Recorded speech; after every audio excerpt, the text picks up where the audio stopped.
You know, the advice he gave me made me like $50,000 in 1 hour. A super fucking human. He just doesn't give up. He doesn't quit. He's one of the most well-known salespeople out there, sales trainers in the fucking country. Very impressive guy. Give it up for my guy, Max Jimenez,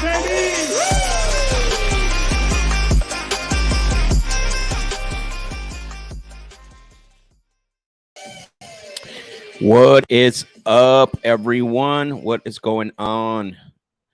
Welcome to the Closers Lab. I'm Max Jimenez, your host, and thank you everyone for joining me today. Excited to be on here. I know I wasn't able to get on Tuesday, but we're here today. So if you have never been on the live with me on the Closers Lab, it's basically all we talk about is what the title said, right? Sales, negotiations, mindset, how to approach sales, how to have a sales system. And then occasionally, the main goal is to talk to sellers. But a lot of times what happens, obviously, it's a live show. So a lot of times we get no answers. Last week we had some real good conversations. So it's great. So we have a good time on here as we talk about everything that involves sales. So got a couple of you guys on. You guys were all ready and excited to start. Walter said, good afternoon, go-getters. Let's go. Appreciate it, Walter. Thank you. Ken, as always, appreciate you, bro, for supporting the show and being on here. One thing I like to say, everyone, if you're new to this show, is this. Obviously, this is a live show, as you can see. But the thing that I want you to do is, because it is a live show, I want you to ask questions, participate, network with each other in the comment section. Make sure that you are all, networking and also asking questions. Davidson, what's up, brother? Closing gang, let's go, man. It's been crazy these last couple of days. Yesterday we had our masterclass. Yesterday afternoon. Amazing. A lot of questions answered, a lot of questions asked, and a lot of questions answered. Went through some scenarios, got some really good feedback on implementation of what we talked about. So we're coming up to our last masterclass next week. Excited for that. If you have not been, if you didn't get a chance to sign up for this one in September, gonna do this probably once a quarter, late September, early October. I'm not sure. Because I'm also building out my business, right? So I don't just do this. This is not my full-time job. I also talk to sellers. I also go out and negotiate deals just like you guys. But I love giving back because it's a passion for me. It's not something that I'm looking to just do to be like every other guru. It's a passion for me. It's definitely something that I love doing, is giving back, right? But yeah, if you didn't have a chance to sign up for this masterclass, I have one coming up. The next one's going to be end of September, first week of October. I'm not 100% sure yet. I got to check my calendar because I want to do those once a quarter. It's not a lot for me, to do those once a quarter. I'm not going to do workshops or anything like that. I think the masterclass provides a lot of value, very intimate. There was about 17 people that signed up, so I really appreciate every single one of you. Nathan, what's up, bro? How you doing? Thank you for joining me. Mar, what's going on, bro? How you doing? Another brother from Canada. Mateo, Max, the man, the legend. Let's go. I appreciate you, Mateo. You've always supported the show. You always supported it. Let's see. We have Matt. What's up, brother? How you doing? Excited to be here today, he said. I love it. I appreciate you. Thank you. Max got me my first wholesale deal. Let's go. I love it. Thanks. Thank you for that. It's crazy, man. You guys are this masterclass is amazing. Action takers, implementators, action takers. That's why before we started the masterclass, that was my main theme, right? Is one of the things that I always say, right? If you're looking to pay to get better and you think that's the end all be all, you've already failed. You also have to be committed, and you also have to be an implementer and an action taker. And that's the thing, right? Like anything in life, you can pay to get in the right rooms. You can pay the right mentor. You can do whatever it is, XYZ, right? To help you with your sales skills, your business, your processes. But at the end of the day, if you don't take that action, well, guess what? It's not going to work. It's not going to work. It's ultimately that that result relies on your participation, your implementation, and the action taking. I'm in Actually, last night I was on a call at 8 o'clock at night working on my business. I was talking to a consultant, a friend of mine. He's also a business consultant, Thomas Hayel. Shout out to him. We basically sat for about an hour and a half, just breaking down how I want my business to look, my marketing, all that. But again, I'm gonna take what he taught me, and I'm gonna take it, and I'm going to basically implement it and make my business a lot better. Same thing when I tell people that want to learn how to have a sales system is you can't just expect to come on and get better just because. You got to take that action, right? Eduviel, what's going on? Let's kill it, brother. Appreciate it. My brother Ross, what's up, everyone? Happy Thursday. Happy Thursday to you too, brother. Mar says, Winnipeg, Canada, baby. Yes. Yeah. Appreciate you, man. You and Sebastian are crushing it up there, man. That's crazy. Nathan said, thanks. This is my first on the live. Let's go. And I believe this Facebook user, it's somebody in my private group. I don't know. It says Facebook user, so I'm not 100% who it is. Okay, Abel, what's up, bro? How you doing? Let's go. Now I found out who it is. Travis, what's up, bro? How you doing? Nice to see you on here. Cool, guys. So we got a few people on here. We got 19 people on here right now, and we're gonna climb. One thing I ask is share this stream with someone that's part of your group, part of your, it's a friend, part of your business, someone you think should be getting better. Guys, one thing I want to touch on real quick before I jump to the phones and we try to get a hold of some sellers and talk to them is how many of you guys agree by dropping some fire emojis or some thumbs up, how much noise is out there right now? It's incredible, man, how much noise is out there. It's almost mind-boggling to believe, man, because I started doing this thing back in 2015. I went full-time in mid to late 2016. And in a way, I'm glad that I started when I started back then, because there wasn't as much noise as there is today. It's insane how much noise there is, right?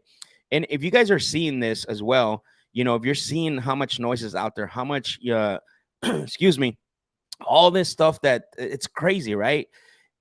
What I've seen, and it's so funny to me, right? I'm seeing a lot of these gurus and a lot of these people move from being an expert of one subject to an expert, another subject to an expert of another subject, based on what's happened on reaction. How many of you guys are seeing that? How many of you guys are seeing this? I see Walter, right, dropping the money emojis and I see Ross. He says a lot of noise, right? He's dropping the speakers. It's man, there is a lot of noise, and it's almost mind-boggling. It's almost if you don't. Here's the thing. You guys have to be careful. If you're starting to consume more than you're outputting, it's going to be detrimental to your success, because you don't know who to listen to.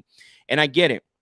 I have coaches, I have individuals that I confide in, but if you start to follow the noise, what's going to happen? The noise is going to start to drown you, right? And you have to be very careful. You need to drown that noise. And that's why I'm a big believer. That's why that's going back to what I said in my comment earlier is people that I've seen, right, that you guys might even know, go from being an expert in sales, being an expert in disposition, and now you got people that are being expert in the market crash, right? We're going to talk about what to do. We're going to, and I've seen this happen, very reactionary. And it's crazy, man. And I know that you guys have seen this as well too. It's that it's you have to be careful. Be careful how much you're paying attention to it, because the noise will drown you. As a matter of fact, it could be a negative thing, and you're not going to want it to continue. So what you have to listen, I haven't changed since I started to learn what I learned in 2018 until now, this day. I know the skills and the craft that I've worked on, the skills that I develop, my expertise that I develop is going to continue to grow, and it's going to help me to get pushed through whatever comes my way. Now, am I oblivious to what's going on? Absolutely not, right? I pay attention. I study. I read. I look at the markets. I see what's happening. But what happens is a lot of the noise comes from. You have to be careful, because whoever the persons that are actually talking, the person that's that's the people that are are blasting all this noise, is you got to understand. First of all, where are they coming from, right? What's their expertise? What's what is their experience, what is their business level, right?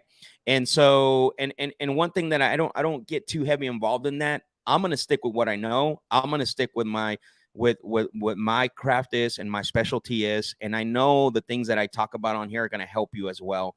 And the reason why is because these skills that I talk to you guys about, the sales skills, the negotiations, the closing, the mindset, it's not just for real estate. It transcends to other industries. Marco, I don't know if he's on here right now.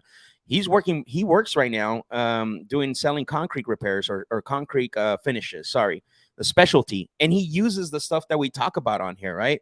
So when you're hearing all this noise, number one is, where are they coming from? What does their business look like? And then what's their angle, right? Number two, is this an individual that changes every single time with the tides, right? And that's what I see. I see, last 2 years ago, they were acquisition specialists. Now they're training you how to get deals. Another, a few years later, we're disposition specialists because we're selling to all the hedge funds or whatever. Now we're market crash specialists. And it's like, it's so much noise. It's insane. And one thing I can say is that you would never see me do this. You will never see me change, because I believe in the things that I believe in, the skills that I've developed, what I've learned these past almost 4 years. It'll be 4 years in November that I was taught going through the Sounder system and learning these sales skills. They transcend any market. They transcend any industry. And that's what I'm going to keep banging my drum on. And I appreciate every single one of you guys, because I know there's so much information out there that you can drown on. And I appreciate every single one of you guys and gals that have definitely. And I wanted to say that because I believe it needs to be talked about. Most people are not talking about this. There's so much noise out there, and people are just being shifted, right? From like win to win, right? Left and right, whatever. And so, one thing I promise you guys, I'll never do that. I stick to what I'm good at. I barely even talk about wholesaling, right? I barely even talk about, marketing. It's not that I don't know those things. It's just, that's not my passion. That's not what I try to do. I try to deliver, I deliver what I'm passionate about. I deliver what I'm good at. I deliver what I'm experienced in, and I let everybody else talk about whatever else they want to talk about. And I know, like I said, I'm very confident in that, because I know the skills that I've learned, the craft that I worked on will transcend, and it'll work in any market. So let's go. Let's see, David, we got some fire emojis. Let's go. I appreciate that. Walter said new markets that were cold areas are becoming hot. I locked up 3 deals this week at 60% of ARV. Man, I love that. Congratulations, bro. Let's give you that hand clap. I love it, man. It's I appreciate the sharing that, man. It's awesome. 60% ARV is great. I love it. That's a real good place to be in, right?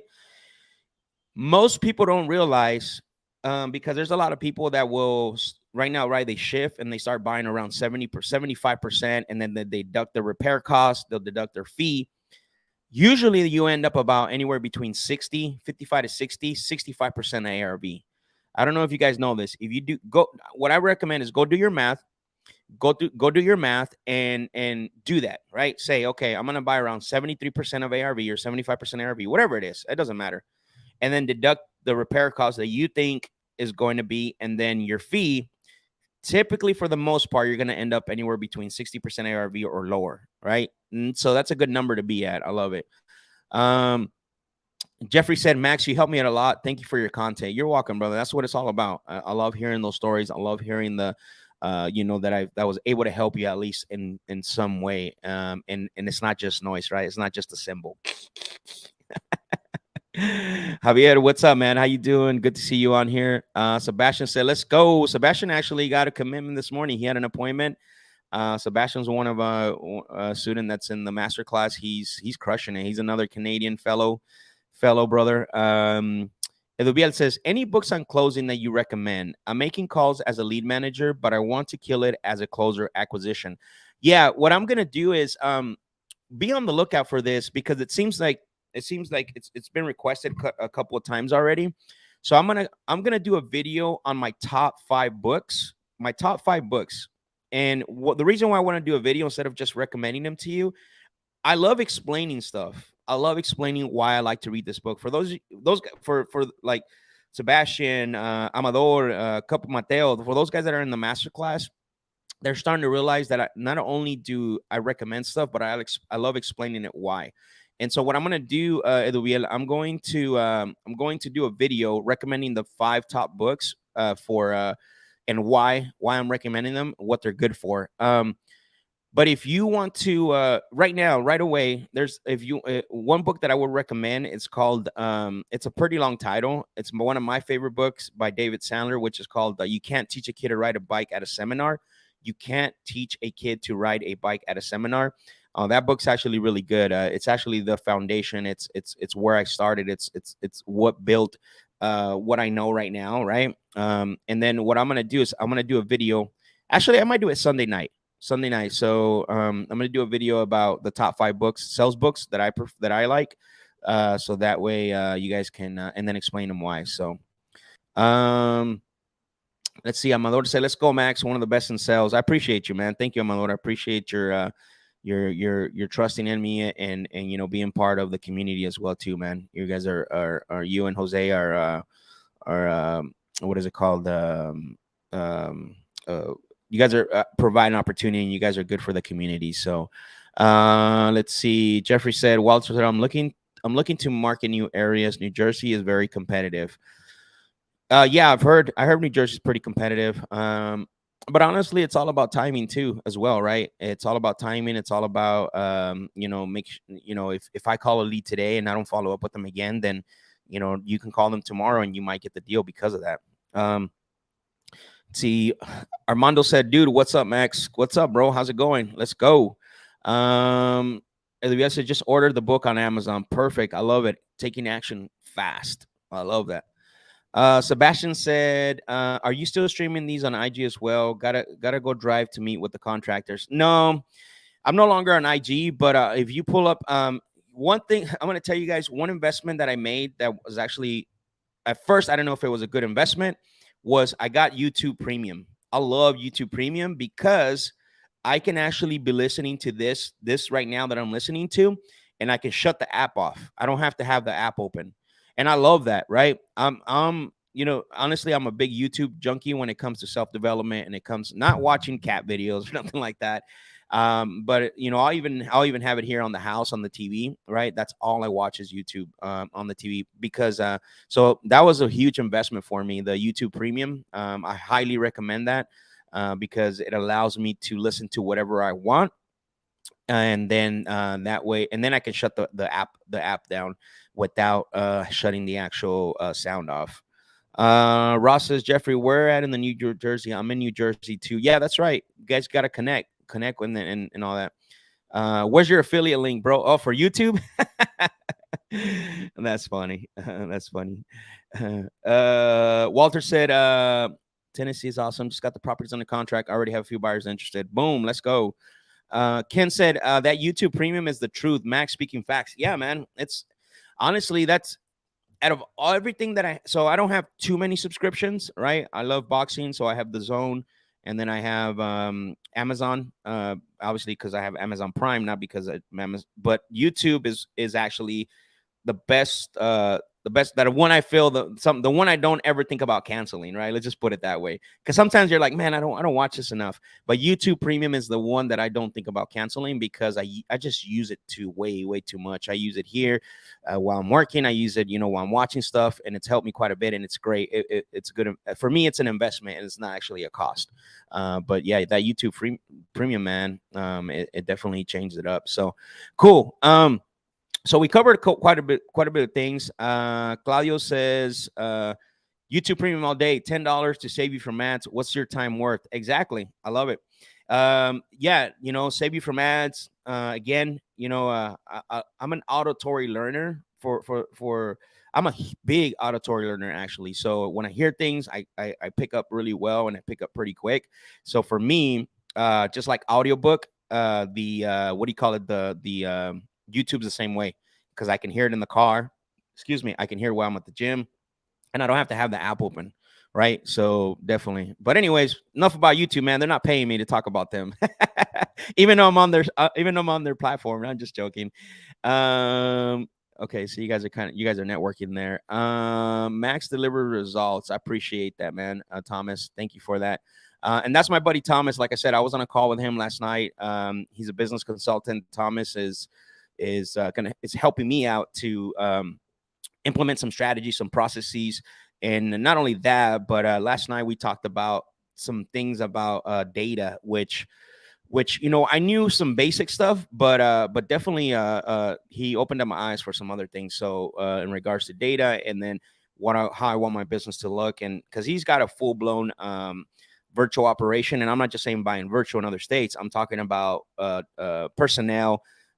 He leverages systems really well as well too, which is very cost effective, right? So his overhead, his profitability, I think he was saying last night, was about 60 to 70%, which is crazy in a wholesale business. So I'm definitely gonna listen to someone like that that's running a 60 to 65, 70% profitability. So cool. So let's get on the phones. Let's see if we can get a hold of some people. What are you guys' sales questions? What are you stuck in? I'm gonna challenge you right now to come up, ask the questions. That's what the show is for. Even though I like to talk, I like to go off on rants, and I like to make calls, but I want to make it about you. What's going on in your world? What are some challenges that you're facing right now that you can that I can help you with, or maybe our community, right? Our Closers Lab community.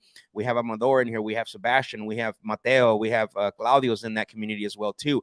These guys are actually picking up the system, and they're starting to use it. All right, so it looks like Tom is correct. He said 68% profitability. That's high.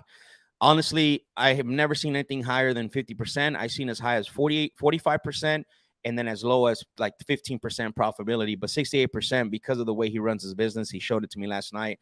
It's crazy. It's crazy how much he's evolved, and how much he is. And he's a low key guy. Like he's not this guy that's creating all this noise. He's heads down. He just picked up he just picked up I think 3 or 4 deals in Houston at 0% interest, sub 2.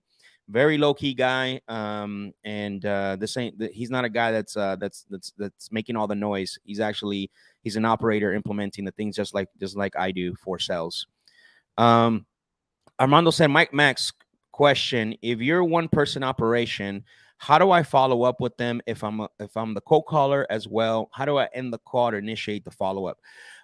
So this actual question came up yesterday in our masterclass, because what happens in a cold call, right? So when there's prospecting to generate activity and to generate leads, and then there's sales calls. Sales calls is where you're going to negotiate, you're going to discuss motivation, pain, gain, and you're also going to discuss price potentially, right?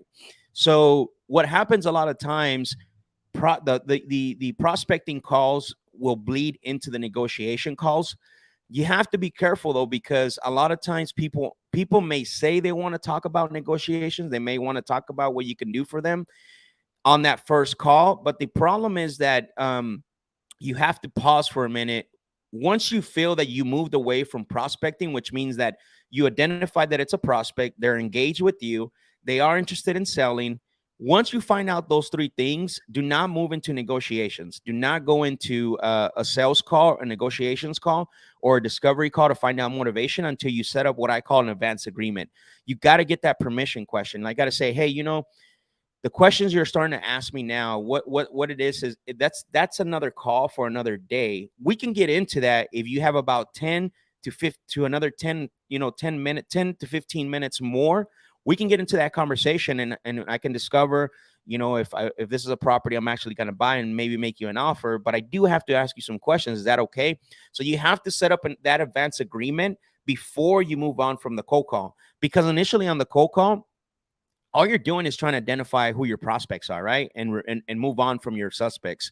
So that's the way you do it. Is how do you transition from a prospect call to a sales negotiation and discovery call? Is the advance agreement. You got to let them know. You have to stop, because if you don't, and you try just to go in right away, and you start asking questions about them, asking questions maybe about the property, asking questions, you start getting into negotiations. Believe me, the call is not going to go great. Now, if you're for your question specifically, I wanted to cover that area first, because that's going to be more likely to happen where you transition from cold calling, prospecting, to sales and negotiation. For this case, if let's say that you present that, right? If I'm talking to you, Armando, and I say, hey, Armando, on my first call, what I want to do, sorry, on this call, I know we just identified, I appreciate that you are interested in selling. What I like to do is transition to what I call, where I get to find out if this is actually a property I get to buy by asking you a few questions. If they say no to that, then what you're going to do is set up the follow up. And because as soon as you give them that time, when you say, because dude, you got to have at least 10 minutes or more to go into the negotiation phase and go and talk to them. So set up that advance agreement. And if they say no to that, then what you need to do is you need to set up the follow-up call. That's when you're going to say, Armando, I understand. And again, this is why I always ask first, because I don't want to go directly into asking questions and discovering if this is how I'm going to buy without getting your permission first. So if you were me, setting up a call back so you and I can talk, when would you call back? If you were me, setting up a call back for you and I to talk, when would you call back? Now you're going to set up the follow-up. Now, if it's just, if you don't go that deep and let's just say that it's just where you discover that it's a prospect, but they don't have a lot of time to talk, then you could just say, hey, I love to schedule a call to follow through on our conversation. Same thing. You're going to get that permission, right? I love to schedule a later call to find, to follow through on our conversation on this call. And then now you're going to set the tone for the next call. On this next call, what I like to cover is I like to ask a few questions, see if this is how I'm going to buy. And then you set that expectation for that next call, right? On the follow-up, once you initiate it, the thing that you got to do is you got to start it where you ended it. Hey, Armando, thank you for taking my call today. I appreciate it and appreciate inviting me into your world. I know the last time you and I spoke, or sorry, what do you remember from the last time you and I spoke? I'm going to let them start the conversation first, right? And whatever it is they say, I'm going off that. So if you are the person that's calling, it's not a cold caller, it's you. There's two ways that you can do that, right? There's a way to transition on that same call to a negotiation call. Then you can do that. Now, if they don't have the time and they don't have to give you, if they don't have the time to sit there on the phone another 10, 15 minutes, then obviously you could set that follow-up call, but let them set it up for you. And then on the follow-up, the way you initiate it is the way you ended that first call. So hopefully that helped. Amador says, Max, question. I wasn't able to get the price from a seller I had a conversation with. I asked them in 3 different ways, but got no go. But there's a lot of motivation and pain. What do you recommend the next step? So, I mean, first of all, I'm curious to find out what you think motivation and pain is, right?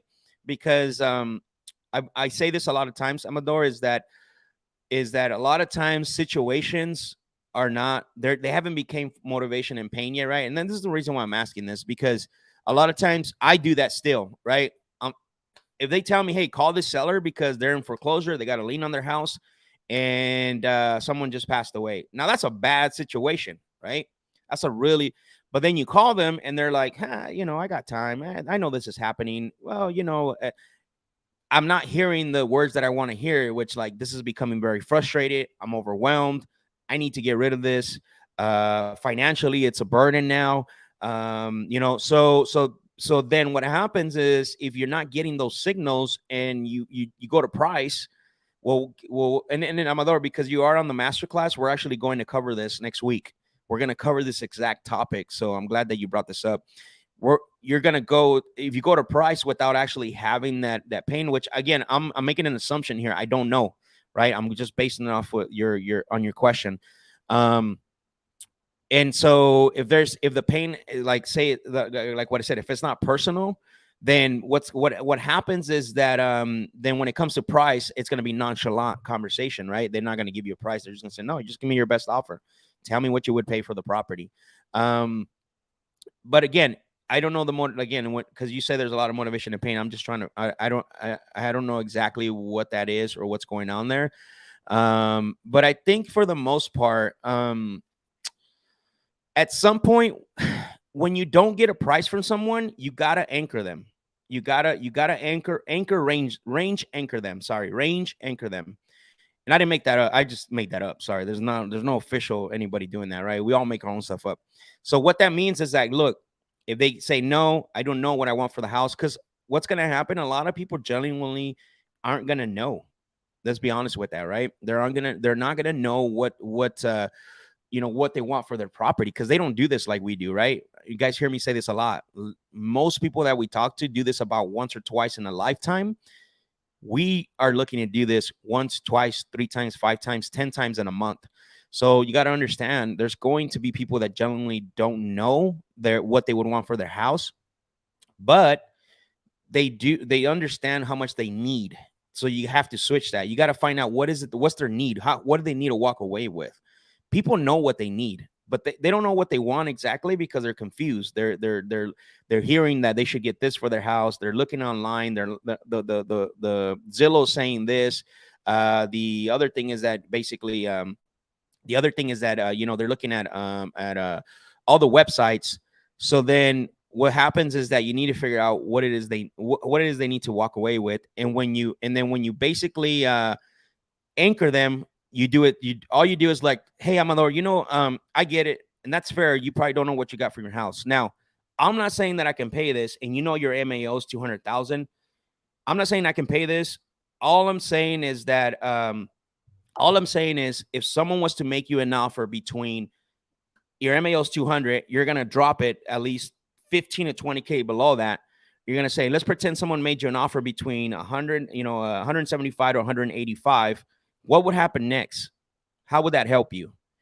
So now we want to get a reaction, right? Believe me, every time you drop a number, there's going to be a reaction. Now, there's going to be people that might be oblivious and maybe they won't do a reaction, but that's the way you get them to move. When you have a prospect that doesn't want to answer the question, or they're stuck, maybe saying, I don't know what I would want or anything, I call that a neutral prospect. Got to get them over to a little bit more positive or negative. I don't care, positive or negative. Let's get them out of that neutral state. So that's a good way to ask them, like, look, I get it. That's fair. You don't know what you want for your house yet. Look, I'm not saying I could do this, but just based off what I'm seeing in the area, let's pretend someone was to make you an offer between 175 and 185. What would happen next? So, or how would that help you, right? And then, like I said, you're going to get a reaction. 9 out of 10 times, we always get a reaction like, hey, that's too low.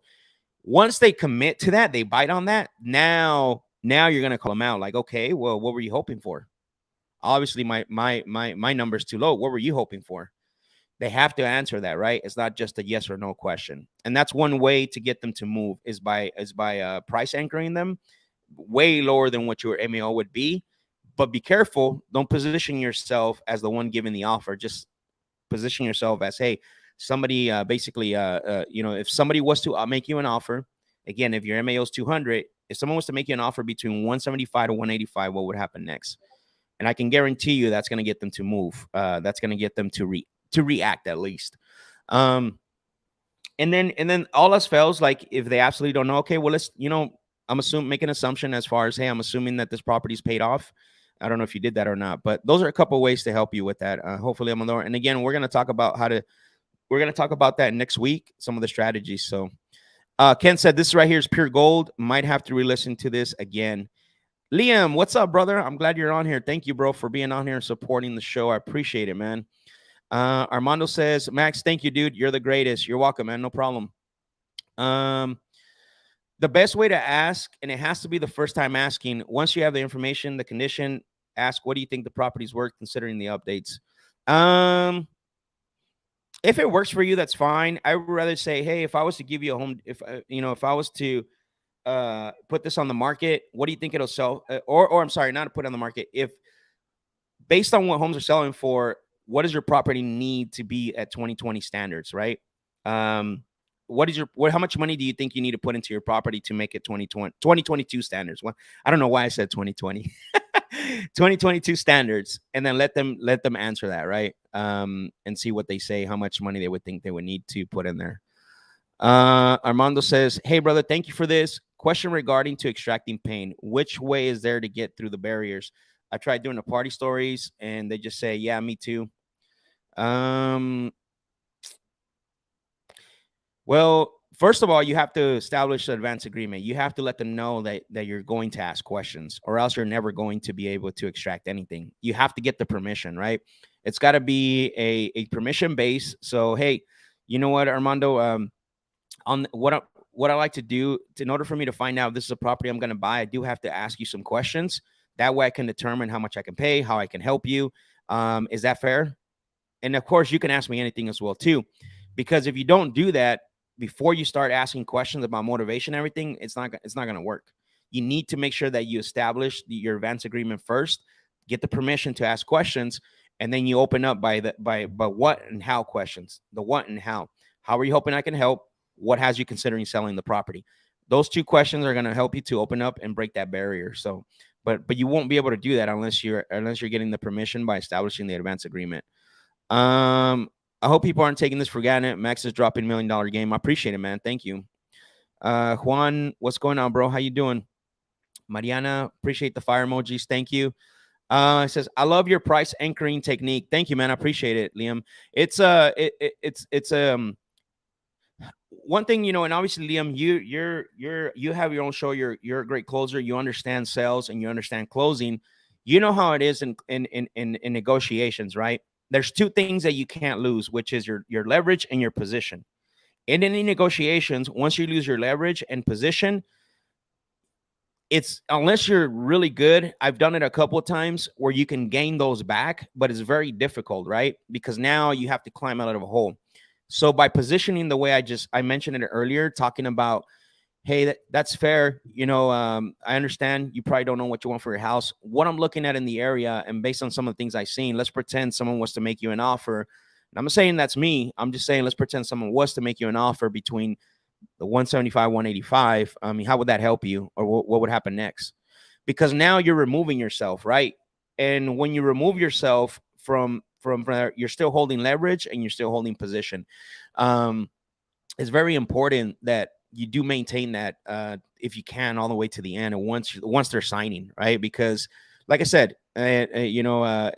those two things in any negotiations is crucial, is maintaining leverage and holding your position. Because once you lose one or the other, like I said, you can come back from it. Man, is it very difficult. You're going to be climbing yourself out of a hole.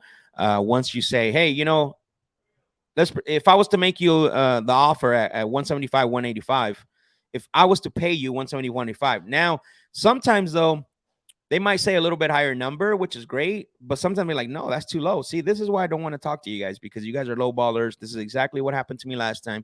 You don't want to get into a situation like that. You want to make sure that you hold your position, and then again, don't lose your leverage. So good stuff, man. Good stuff.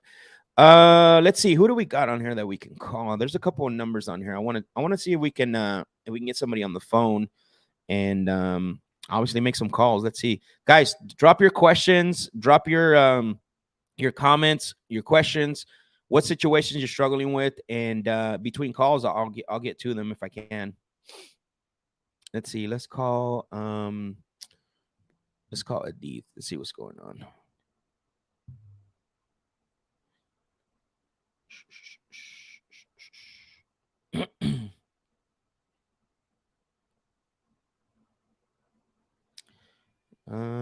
Let's see.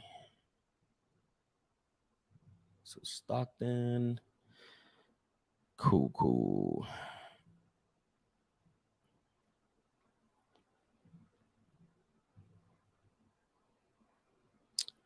Huh. Oh.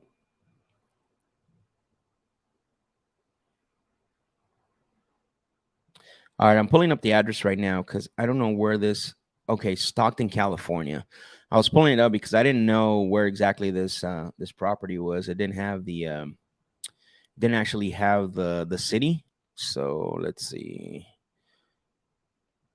All right, here we go. So this is the lead, Edith. It was actually submitted by Jose Rodriguez. Downsize, Spanish speaking owner, but on paper the house is. Let me see what's going on here. Get ready to hit that sat button, everybody.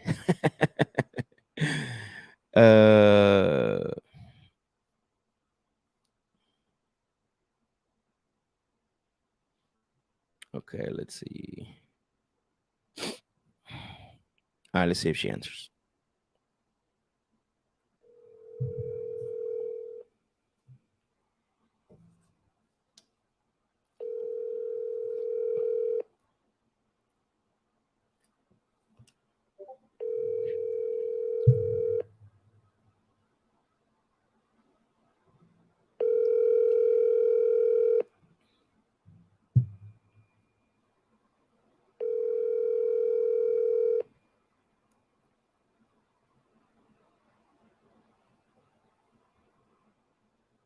Please leave your message for.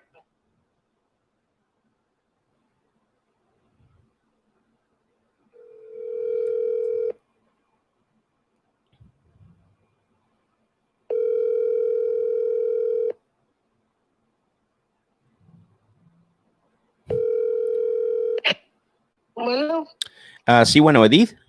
sí, Hola, Edith. Mi nombre es Max. Le estoy marcando porque mi compañero José habló con usted sobre la propiedad que tiene ahí en Stockton, 340 Sur Creature Avenue. ujú. Sí, me mencionó él que estaba interesado en vender la propiedad. No, oiga, ya no. Ya no, No. ¿qué cambió? Porque en las notas tengo que dice que estaba interesado. No, pues yo le dije que iba a platicar con mi hijo sobre hacerle unos arreglos a la casa y eso, ya después yo les decía.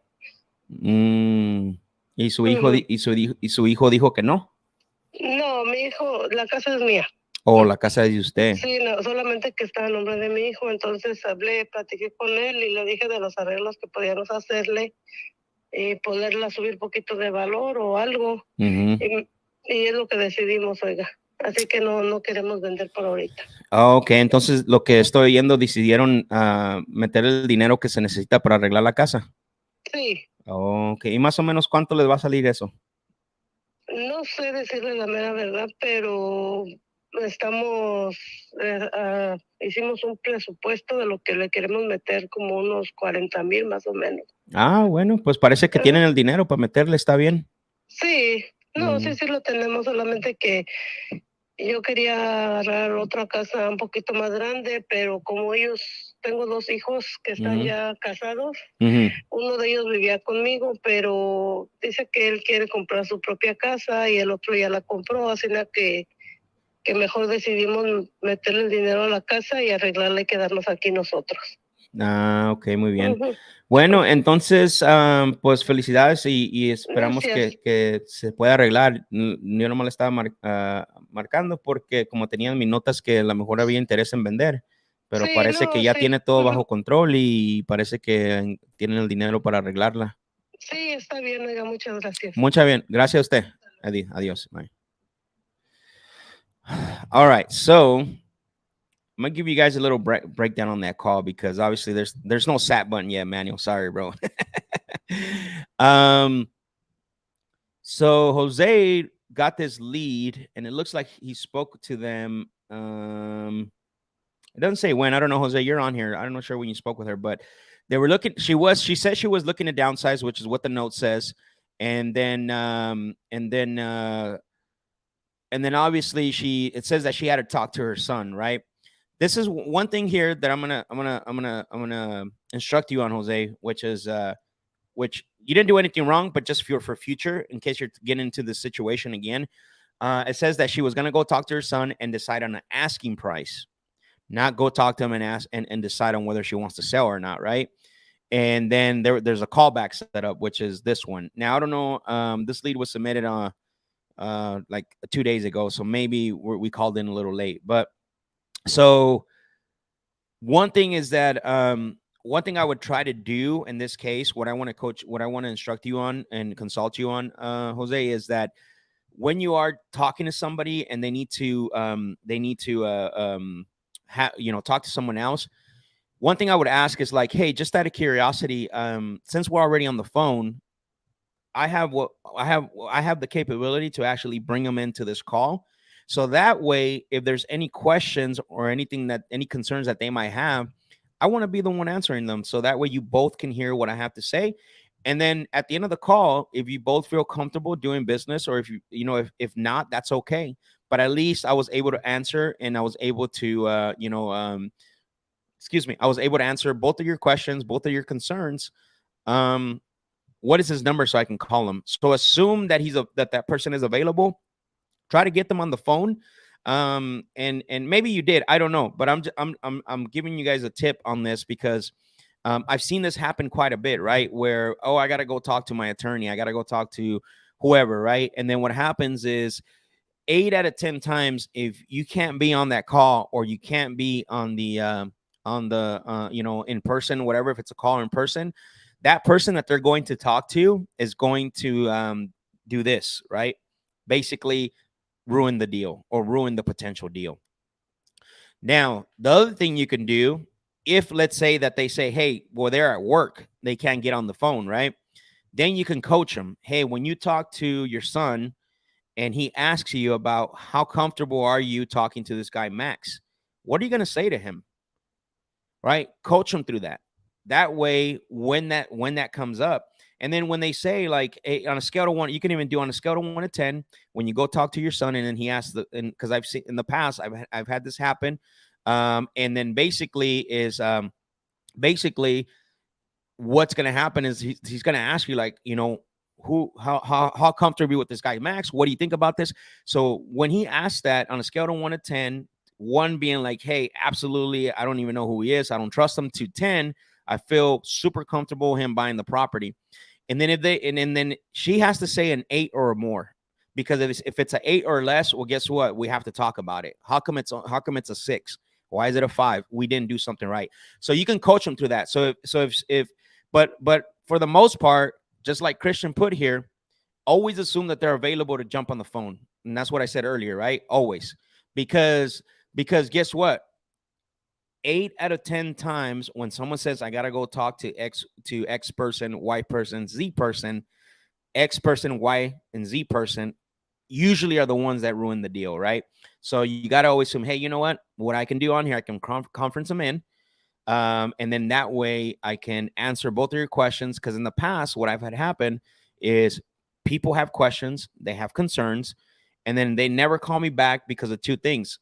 They either don't want to ask the questions, or they're too embarrassed to ask them. And I don't want that to happen to you. And then the other thing, what's going to happen is I'm going to be able to answer both of your questions. That way, you either feel comfortable doing business with me, or we get off the phone and we say, okay, hey, it was nice meeting you. We're not going to do business. So what is his number so I can call him? So you make that assumption. But again, right, if I'm kind of repeating myself here because this is important. If they say, well, he's at work, well, the next thing you're going to go into is coaching them what to say. Can't get out. You can't just jump off the phone. Got to set that expectation. Here's what's going to happen, right? Or when you go talk to your son, just like I gave that example earlier. And then before you hang up, actually, and I haven't done this in a while, before you hang up, I've done it before, and I've done this in a while, is before you hang up, you got to tell them, hey, can you promise me something? What's that? If there's any questions, if there's any doubt, how would you let me know? You want to make sure that they're the ones that are saying, I'm going to call you, I'm going to text you, email you, whatever, right? Best thing is to them to say is, I'm going to call you. That's really what you want, but get them to commit to that. And then that way it just gives you a higher chance of getting the, what is it called? Getting the deal to continue and move forward. So just a quick consultation session, quick, coaching session. That way you don't, that way when you have another situation like this, or anyone that you're talking to that says needs to talk to whoever, you can definitely take it that route. So let's call this guy next. He's in Houston. So actually there's a question on here. Ken says, when do you implement the third-party story? What stage in the negotiation? So there is no stage for third-party stories. Third-party stories are used whenever you have to present features and benefits. You got to solve an issue that they're struggling with, and you're going to apply a solution to the situation. When you're going to sell, right, features and benefits, when you're going to present features and benefits, when you got to solve a situation that they're struggling with, and then when you're applying your solutions. That makes sense?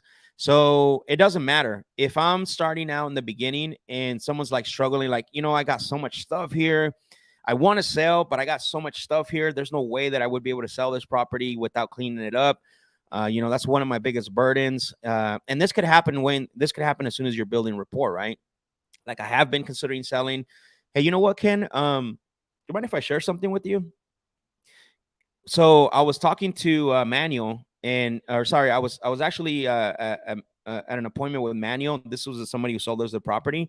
And so what Manuel was saying is that he had a lot of stuff. He actually collected cars in the past, and it accumulated, right? So he had cars and car parts and all this. And so he was going through the same thing, wondering like, what was he going to do with all the stuff? So what I told Manuel is, hey, here's what you do. Here's what you can do, Manuel. basically you can take whatever's valuable to you, and then you can leave whatever you believe is not valuable, and we'll take care of that. We're gonna get somebody to come in and trash it out anyways, take everything out. So take whatever you feel is valuable. And Manny was like, you're willing to do that? I said, absolutely. And so we did that for him, and he was extremely satisfied. Now, Ken, I don't know if that would help you out, or if that's something that can maybe, assist you in any way. You see how I shared? Now I shared a third party story, right? Now I share that I'm not applying the solution. I'm not applying the solution to what they're struggling with. Correct? So there is no, so going back to your question, is there is no stage for third party. Third party story is a technique that you, just like bonding a report, you can use it in any phase of the conversation. Because it's now, think about it. Now, here's the flip side of that. Let's say I don't use a third party story, and Ken, you're talking to me and you're struggling with this, and I say, hey, guess what? No, don't worry about that. What I'm gonna do is I'm gonna clean this house out. You leave whatever you want. I'm gonna clean it out for you. You don't have to worry about it. I'm gonna take care of it. And guess what? That way it makes it a lot easier for you. How are you feeling right now? You're feeling like I'm trying to convince you to do business with me, right? That's what's happening right now in the seller's mind, is I'm applying the solution directly, and now they're starting to get into this mode of, they're feeling like I'm actually trying to sell them or close them. So again, third party stories work really well anywhere in the conversation that you want to present features and benefits, that they're struggling with something maybe to move them forward. And then the other thing too is when you want to present like a solution for when they're struggling. So hopefully that helps, Ken. That's what's up. Thank you, Abel. Christian said, yep. Okay, we saw that comment. What if the seller doesn't want to call the other decision maker? I don't know if you jumped on late, Anthony, or not, but I talked about that, what you should do. There's definitely, you got to coach them. Hey, no problem. I understand. That's fair. They're not available. So, and then what I said was, when you call them and they ask you, what do you think about this guy, Anthony? Or what is this guy, Anthony, about? What are you going to tell them? You got to coach them through that conversation to what to say. If you want to go back to this so you can listen to it, I went pretty deep on it, just in case if they don't want to call them or they're not available. It says, I talked to them on Sunday the 3rd, and she said her son was on vacation, not a lot of motivation. Yeah, it sounds like it. It don't sound like there's a lot of motivation there. So, but again, it's okay. This is why it's called prospecting, right? We're looking for only the prospects that want to talk to us, not prospects that, want to waste our time, right? We're not looking for suspects. We're looking for prospects, right? Let's see who we have on here next. Let's see here real quick. Good stuff, guys. I love the questions. Jafar. Let's see.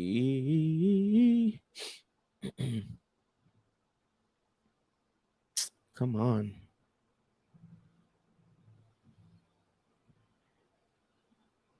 Houston. Hey, Houston.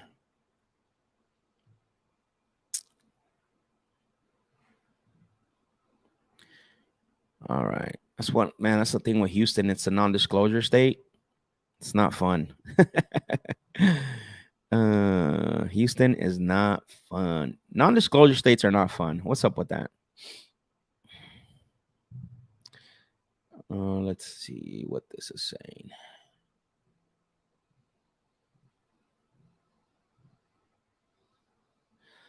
All right, so it looks like, man, the only problem is I'm not seeing. Let's call them, see what's up.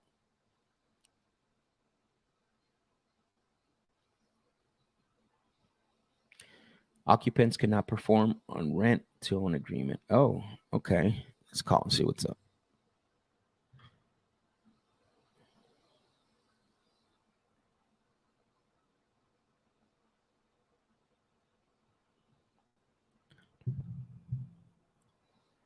Please leave your message for. All right, so that went straight to voicemail. Please leave your message for. All right, let's move to the next one. Georgia. Georgia.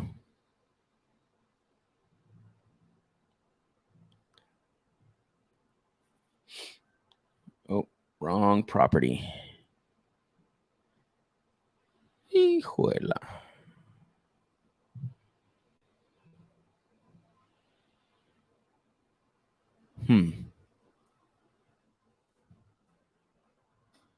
That's interesting. That property's not coming up. What do you do when you're getting a lot of cold leads? Like unmotivated, maybe? Like, can you expand a little bit on that, Daryl? Like, are we talking maybe just no motivation, maybe? Cold leads usually kind of go back to cold calling. I'm not sure if that's what you mean or not, but can you expand on the question just a little bit more for me, Daryl? Let's see.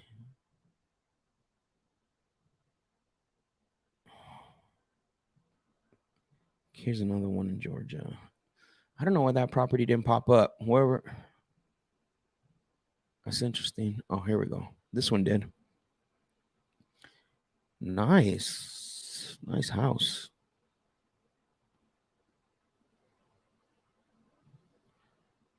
All right, so this is a 6-bedroom, 3-bath. Holy smokes.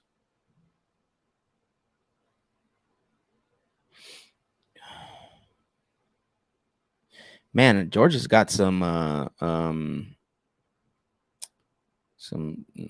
I'm looking at some 5 bedrooms, 3-bath houses for $290. Wow.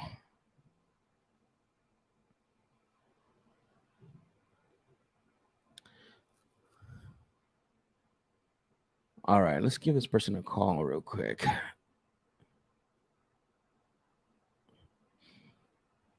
Four 316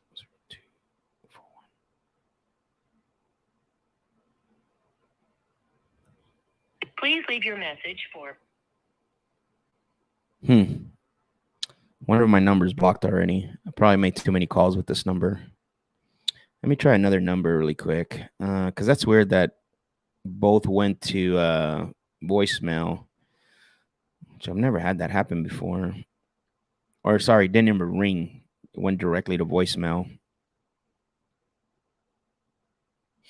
Let me try calling this number here.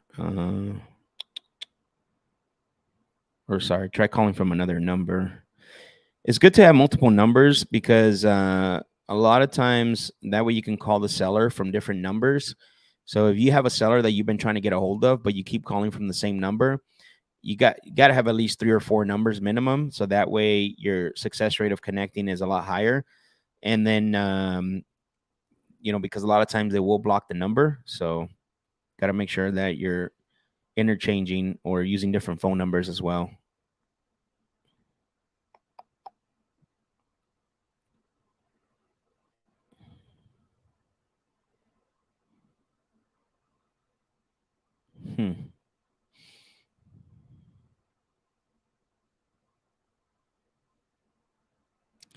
Yeah, this number, I don't know who submitted this lead, but it looks like this number is not dialing for some reason. Either they have their phone off or something's going on. So let's see. Daryl said, any tips on being more effective when doing follow-up calls? Sellers who are asking way too much. It's part of sifting, man. It's like, you're going to go through that. I mean, there's no way to actually get around from, the sifting process. Unfortunately, you could figure out maybe if the list you're calling, maybe it's not a good, maybe your data is not that great, right?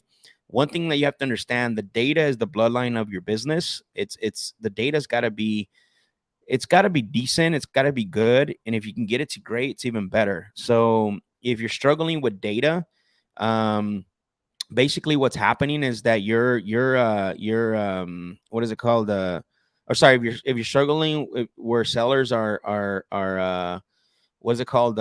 Where you're having like this issue right here, right? Be more effective. Maybe the list you're calling on could be, because if you're getting a lot of sellers that want way too much, and then you're getting sellers that maybe don't have a lot of motivation. Now, If you're talking to sellers that want too much, but they want to sell, then maybe you need to I don't know if you do anything creative, you might have to take, start doing some creative stuff. But if you're talking to sellers that want way too much and there's no motivation, then you're probably talking to the wrong people. You need to see your data. That's the only recommendation that I can do, because I don't think there's anything that you can do as far as to be more effective on the follow-ups based on this comment, right? Sellers who are asking way too much, besides your data not being the right data. That's the only thing that I can think of. But again, I haven't seen you comment about whether are these people that actually have motivation. Are you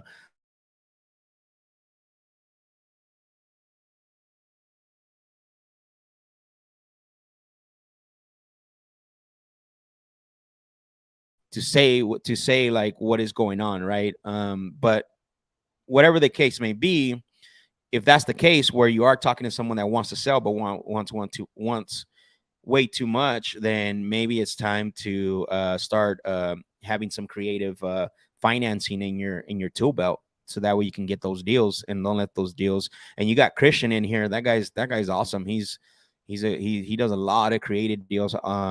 And you can connect with me as well too. There's a couple people in here that you can connect with if you want to start doing. I don't teach creative. I'm not saying but I know how to guide you the right way. I do creative deals. So does Christian. He's in here. But yeah, usually that comes up to the data. So condition of the property. Yeah, I'm not sure, Steven, what that means. If you can elaborate on that a little bit. Jose said, Max, what are some examples that we have given up our leverage? When you earlier I talked about giving up a hard number, right? It's a what is it called? If I'm talking to you, Jose, and I say, hey, if I was to offer you 180,000, I think my offer would be somewhere around 180,000, right? So for me, you're basically you're basically what is it called? Having you're losing leverage because you're positioning yourself as you're giving this low offer, right? And so what happens a lot of time with prospects, right away, they're either going to disengage too fast, or they're going to say like, sometimes you'll be able to stay in the game with them when they say like, hey, that's too low, you got to come up on that. Or sometimes they'll be like, heck no, I can't do business with you, that's way too low, this is why I don't want like talking to you guys. That's a position, right? Or that's a way to lose leverage. The other way to lose leverage is to give all your knowledge too fast, right? By solving their problem without even getting a commitment from them. A lot of times what happens, and I'm a big believer, is don't make a move without a commitment.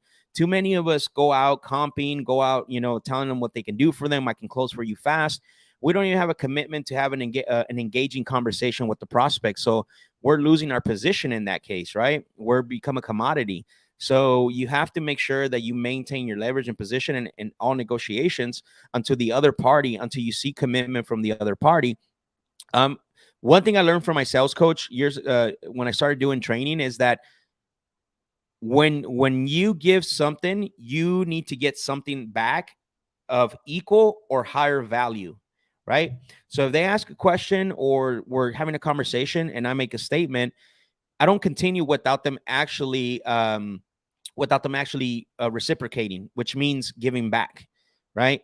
And so a lot of times I used to do this all the time. Is again, we go out, we start comping, we tell them what we know, we tell them our price, we tell them what we can do for them, and then what happens? They take all that information and they're never even committed to us, right? So you lose your position, and now you lose your leverage because now you got to go back and play the chasing game.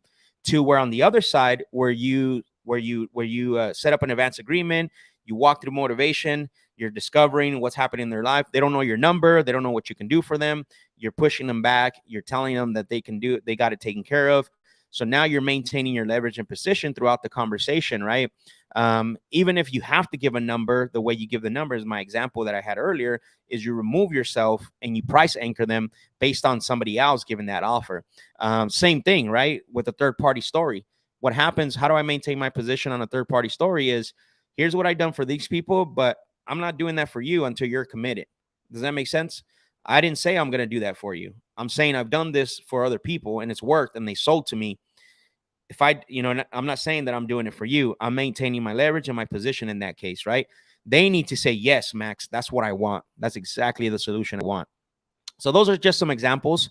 Hopefully that helps to get a little bit of understanding of what does it mean to give up and maintain leverage and positioning. Jose Harbin says, Max, are you hearing people having success? Okay, you got to follow up here. Are you having it just depends on your strategy, right? What is, I don't typically call pre-foreclosures. That's not that I don't like technically I don't technically sorry, I don't strategically go after foreclosures. If it's there in the list, it is. It's just, bro, everybody that comes into this business brand new, Jose, guess what list they're giving them? Pre-foreclosures, right? Now, if it's on a follow-up list, or let's say my VA talked to someone, oh man, you better believe I'm going to treat it like with more urgency. That's for sure. But I don't strategically go after it. Are people having success? Yeah, they are. But again, it depends on your strategy, right? Where I see most of the success with pre-foreclosures, and we got to be ready for this. This is what I was saying earlier to who was it? Let me see, Daryl. If you're not doing it, if you haven't learned how to do creative financing or creative deals, you need to, because that's where that's where I see a lot of the success that happens with pre-foreclosures is, and guess what? There's going to be more and more and more pre-foreclosures as with things that are happening in the market. So you got to be positioned for that. But I'm seeing people have success with them. We've actually just had a deal that was in pre-foreclosure that we just assigned. So there is success in those. They're just higher priority, higher urgency. I don't strategically pull a list that says pre-foreclosure. If it's in my list of follow-ups where my VA or let's say a PPC lead or direct mail lead comes in and they're in pre-foreclosure, I am going to treat that with more urgency for sure. But yeah, there's definitely I've seen it, and it's getting even more and more, Jose. So if you're asking about it, that means that there is something. You're probably seeing something as well. So I would say be ready for it. Be able to help find a solution for these individuals that are in that situation. Is there an example of doing a price anchoring using a third-party story? Yeah, I just used one earlier. It was, hey, let's pretend someone else. I guess you could take it a little step further, but I wouldn't go too much on the price anchoring with a third-party story. I would just leave it very simple as far as, hey, let's pretend somebody wants to make you an offer between this range. So you're still doing a third party because that person is not there, right? Well, who is that person that's going to make me the offer? They're not going to ask that. I wouldn't go any deeper than that. I think that's probably the best example, Armando, that I can where you're okay using consistently over and over and over without actually having to do that. So, let me see. Sebastian said, "Hey Max, how do you handle? I need to have my lawyer review this agreement." Just like any other thing. I don't know why we're so. Just like I would handle that, I got to talk to my realtor. I got to talk to my brother. So one couple questions that you can ask is, hey Sebastian, and that's fair. I understand that you got to talk to your attorney. Do you mind if I ask you some questions before I even, before we end the call or before, we even move forward with anything, and then you want to get that permission.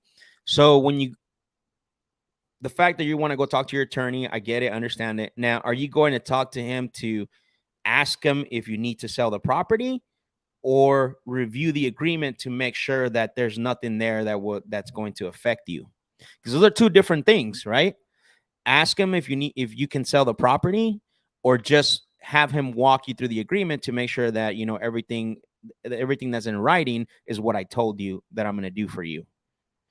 You want to make sure that you hear the latter, right? You don't want to, well, I still got to go talk to them to see if this is a good fit for me to sell it. Now we have a problem, right? Because we know that 8 out of 10 times, just like I said earlier, attorneys are going to ruin the sale.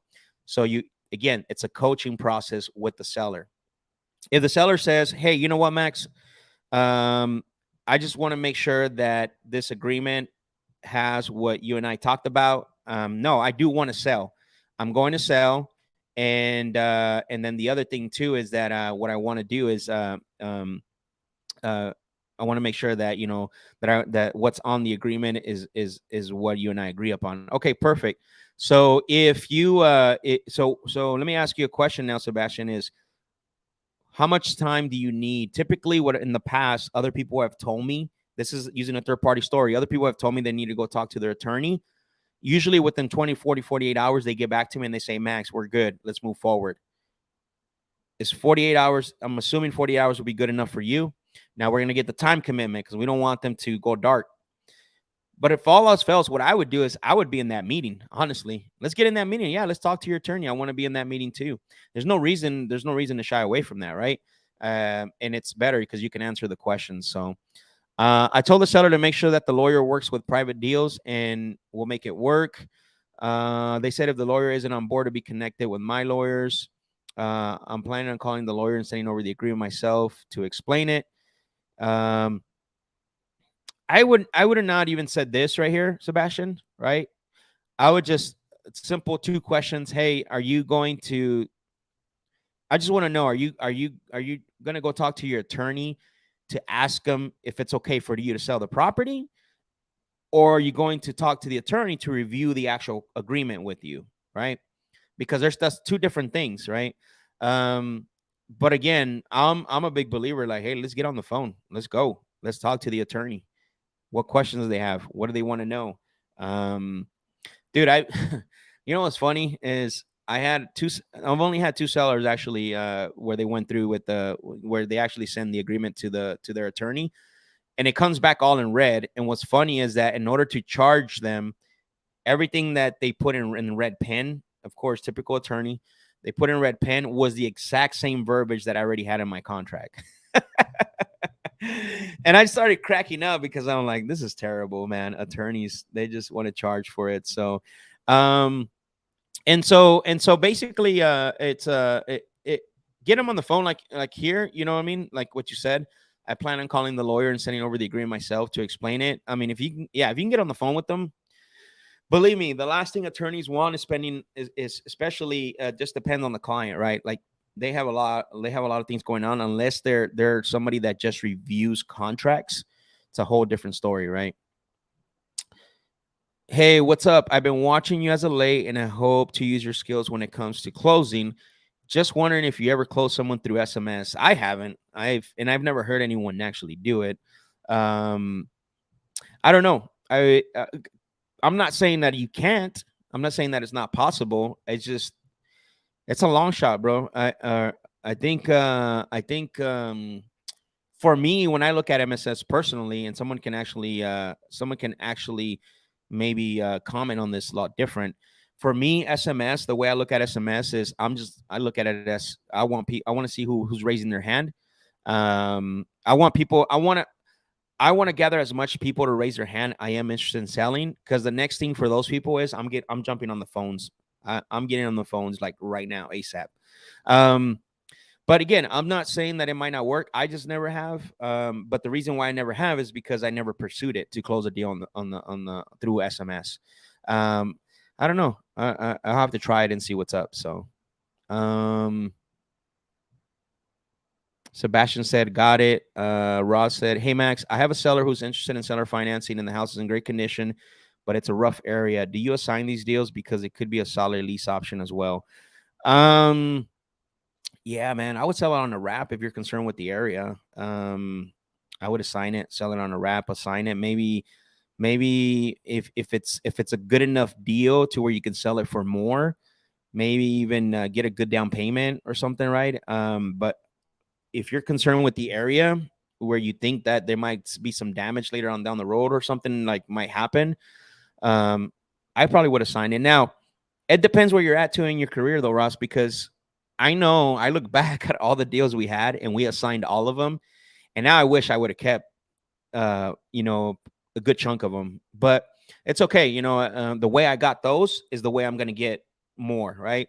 So it just depends. I don't know what your business currently looks like, but if the area is rough, I typically would assign those. I mean, I don't, yeah, it's gotta make sense. Everything's got to make sense. Area, location, cash flow, things like that. So, hopefully that helps. Claudia said it can happen, but extremely rare. Best case, a hot lead that you can cold call. I think you're referring that to the SMS. Yeah, Claudia, I've never done it. I've never heard of anybody doing it. I think the farthest we gone is probably getting price from it, which is not really that difficult, right? When you ask someone how much you want for it. But as far as like, hey, let's lock it up. So it's yeah, I don't know, bro. Raylan White says, I had a death seller, deaf or death? I had a death seller. I think you meant deaf. I'm not sure. I don't know if you can rephrase the question, Raylan. Sorry about that. I may have missed it.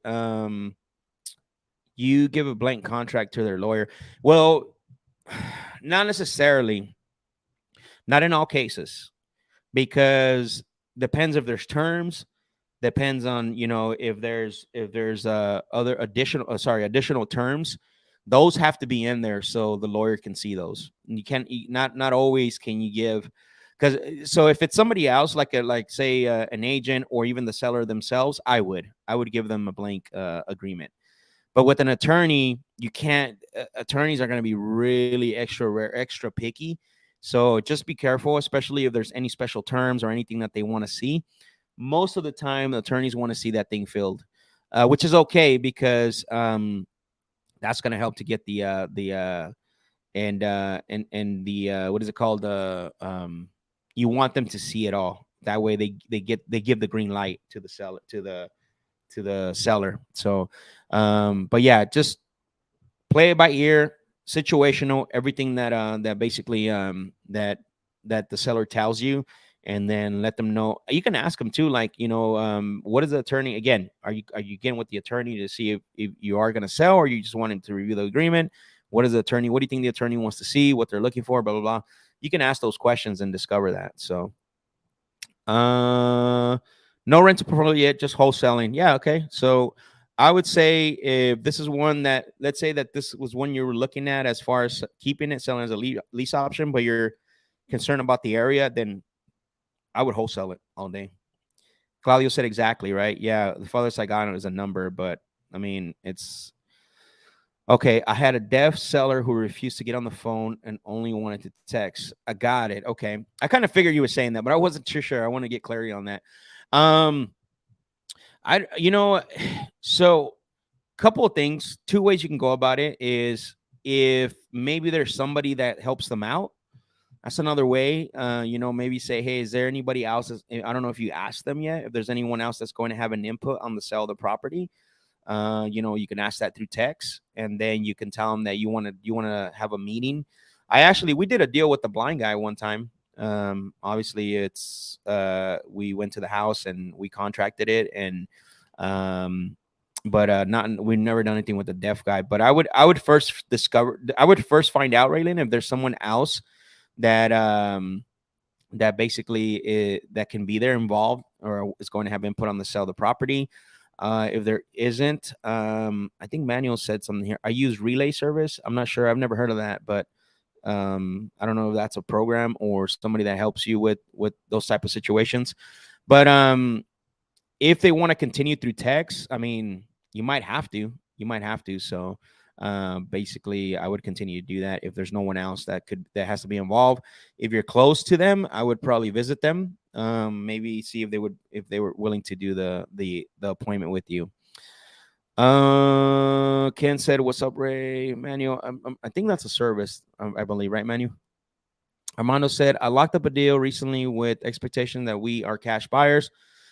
However, it looks like we would be a better subject to deal to keep or a good innovation. How would you even pitch this to the seller?" Well, I mean, you got to go back and then and let them know, like, hey, you got to go back and walk the seller through this, right? The first thing is that you got to go back and find out if because initially it sounds like they sold it to you for a cash offer. I think I locked up a deal. It looks like it would be a better subject to deal to keep. Yeah. So the first thing you got to do is you got to overcome that before you can even present or pitch subject to. you got to call them back, and now you got to position yourself as to why the cash deal can't get done. And then you got to ask the question like, hey, before I cancel, like, this is a hard conversation you got to have. I can't buy, my lenders, whatever you want to say, when they're not coming through. The market is changing rapidly. There's more everybody's getting really conservative. I'm having a hard time to get this deal done. And so I want to share with you something, before I give you the bad news where I might have to cancel. They're going to be like, well, wait a minute, why do you have to cancel? That's really what you're going to have to do. Or maybe you can start the conversation by like, hey, Armando, how can I share with something you probably don't want to hear? You want to start the conversation that way to set them up for this news. Like, hey, I know we said that having some issues. I know we said we were going to do this for a cash offer. Here's what we're running into. And I wanted to give you another option before we decide to cancel, because that would be our last option. And then they're going to say, well, what do you mean? What's the other option? I don't know if you need all the cash up front. But I have other ways that we can buy the property based on, the price you want, how quickly we can get it done. Can I explain to you how that works? Now you're going to talk to them about subject to, right? Now you're going to either do it or partner up with them on an ovation. But first you got to deal with that before you can get, because the seller could be like, no, I just wanted to get the cash and get out of here. So you can't present a new solution until they're open to it. So you have to get that in order to get them to open to that, to another solution, because you've already got them committed, or they're already committed to you to sell for cash. So you have to deal with that first. So hopefully that helps. Cool, guys. I'm going to answer a couple more questions and get off of here. Good stuff, though. Would you be able to come to New Jersey properties for a bit? If you want to send me a DM with the address, because I actually have to hop on here in a couple minutes. And then that way I can, I'll help you out if you want to send me it. So, Manuel said it's a service deaf people can text. The person on the side relays the message to you over the phone. Got it. Okay. Yep. That's mainly they're on a chat on a computer to relay the message. Cool. Awesome. I'm glad that helped. That helped you to clarify how you can pitch subject to or the novation option to them. So cool. All right, everyone. I'm going to sign off here. Thank you for joining me. Thank you for all your questions. This has been great. A lot of good questions, a lot of interaction. I appreciate every single one of you. One announcement I want to make. There's a possibility that the Tuesday show might not be doing the Tuesday show for a couple of weeks. So I'll make sure that I'll get that out there for you guys. I want to focus more on this. I'm working a lot on my business right now. As you guys know, I am no longer part of Disruptors. I'm no longer in business partnership in that area. So I'm building my business. I'm very heavily involved right now, building my business, building it up. And so what I want to do is I'm going to pause the Tuesday show for now, but Thursdays for sure. That's going to stay. So there's a lot of stuff going on that I have to take care of in regards to building my wholesale business, getting it up and running. And that way when I come on here, I can talk to you guys about situations, deals that I'm doing, things like that. So, but yeah, really quick, just the public service announcement is that Tuesday show, I'm going to probably put it on pause for now. So that way, you guys can, be on Thursday. So I appreciate every one of you. Ross, thank you, man. Always appreciate you for being on. You're always on the show. Claudio, you as well, man. Thank you for that. Time to get on the phones. Let's go. Good stuff. Thanks. Nathan said, appreciate it. Armando said, yo, Max, make sure to put some aloe vera because you're on fire, dude. I appreciate that, bro. I appreciate that.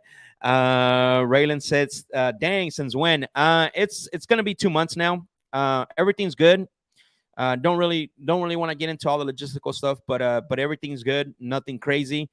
It's just a difference, and just decided to partner on ways, and we're good. We're good. So, but I'm excited to be here, do this with you guys. Man, it's been crazy this last month and a half. The people reaching out.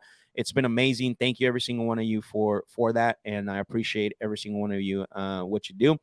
And I will definitely see you guys next Thursday. Like I said, The Tuesday show is going to be on pause just for a couple of weeks till I get up and running full force. And then once I do that, we'll be back on again on Tuesdays talking about cold calling and wholesaling. So thank you guys. I will talk to you later, and I appreciate every single one of you.